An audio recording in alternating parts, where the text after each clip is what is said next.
Nama saya Holly Manzara, absen 9. Halo, saya Hedia Manisapa, absen 12. Halo, saya Sudah Safia, absen 29. Halo, nama saya Nuraini, absen 21.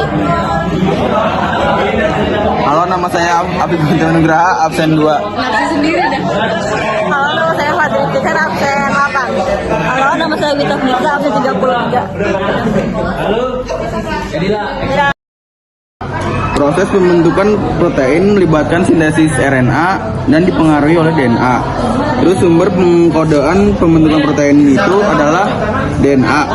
Pelaksana sintesis protein adalah RNA dan terjadinya itu di inti sel dan di ribosom. Protein adalah kumpulan asam amino dengan ikatan polipeptida. Rasa dia itu ada mekanisme sintesis protein.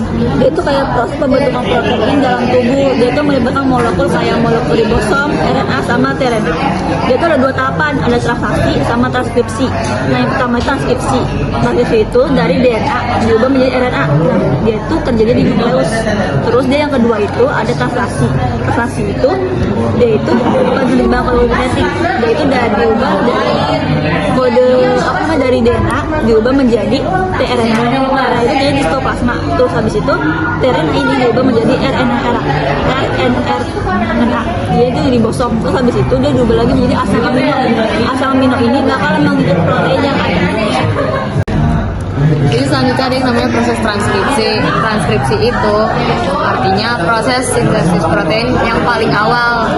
Nah, di proses ini tuh merupakan proses penyalinan DNA. Nah, penyalinan itu dilakuin tuh gara-gara letak DNA itu adanya di nukleus. Sedangkan proses pembentukan protein itu ada di ribosom. Nah, karena DNA ini nggak bisa gerak sendiri menuju ribosom, makanya harus dibantu sama yang namanya RNA polimerase. Di transkripsi itu ada 3 tahapan. Yang pertama itu inisiasi. Di inisiasi itu RNA polimerase itu bakal ngecek DNA yang berisi segmen-segmen gen. Nah, di gen ini ada yang namanya terminator sama promoter.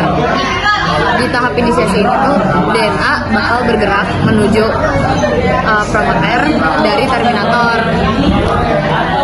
Kalau misalkan di inisiasi ini proses udah berhasil, dia bakal lanjut ke yang namanya tahap elongasi. Di tahap elongasi itu RNA polimerase yang tadinya udah sampai di promoter, dia bakal balik ke terminator sehingga terbentuk yang namanya mRNA. Terus lanjut ke tahap terminasi. Di terminasi ini nanti tuh untaian mRNA itu bakal terbentuk dan lepas dari DNA buat pergi ke ribosom. Nah, hasil dari proses transkripsi ini yaitu berkas RNA yang masih mentah atau disebut mRNA primer. Jadi, splicing RNA itu merupakan pemotongan intron untuk menggabungkan ekson dalam peristiwa transkripsi. Jadi, ini dinamakan rantai pra-RNA. Karena ekson lebih dibutuhkan, karena bagian gen yang dapat diekspresikan, sedangkan intron bagian gen yang tidak dapat diekspresikan. Karena jadi ekson nantinya digabungkan menjadi rantai mRNA atau codon dan berakhir menuju sitoplasma. Proses transkripsi inisiasi itu pertama-tama mRNA datang ke sitoplasma. Nah, mRNA ini punya 3 basa nitrogen yaitu kodon. Nah, kodonnya mRNA ini A, U, G, ada 3. Nah, setelah itu datang subunit kecil ribosom. Nih ke bawahnya mRNA. Nah, habis itu datang tRNA, dia bawa asam amino. Terus asam amino pertama atau metionin, terus dia nempel sama mRNA. Setelah itu tRNA mentranslatekan kodon-kodonnya yang tadi ya kodonnya A jadi U jadi A, habis itu C. Nah, setelah itu datang ribosom besar yang bergabung dengan mRNA. Jadi kan saya gambar kan, rantai tRNA masuk menempati sisi A, berdekatan dengan mRNA. Lalu molekul RNA dari subunit besar berfungsi sebagai enzim yang mengkatalisasi pembentukan polipeptida dengan menghubungkan polipeptida di sisi P dengan menggabungkan sisi P ke asam amino di sisi A. Setelah itu, tRNA di sisi A itu ditranslokasikan ke sisi P. tRNA yang lama itu dia dipindah ke sisi F. Kemudian kembali ke siklus relasi awal.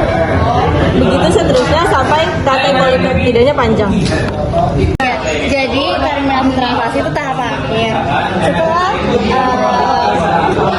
polipeptida sampai panjang, ribosom itu mencapai kodon terminasi atau kodon stopnya itu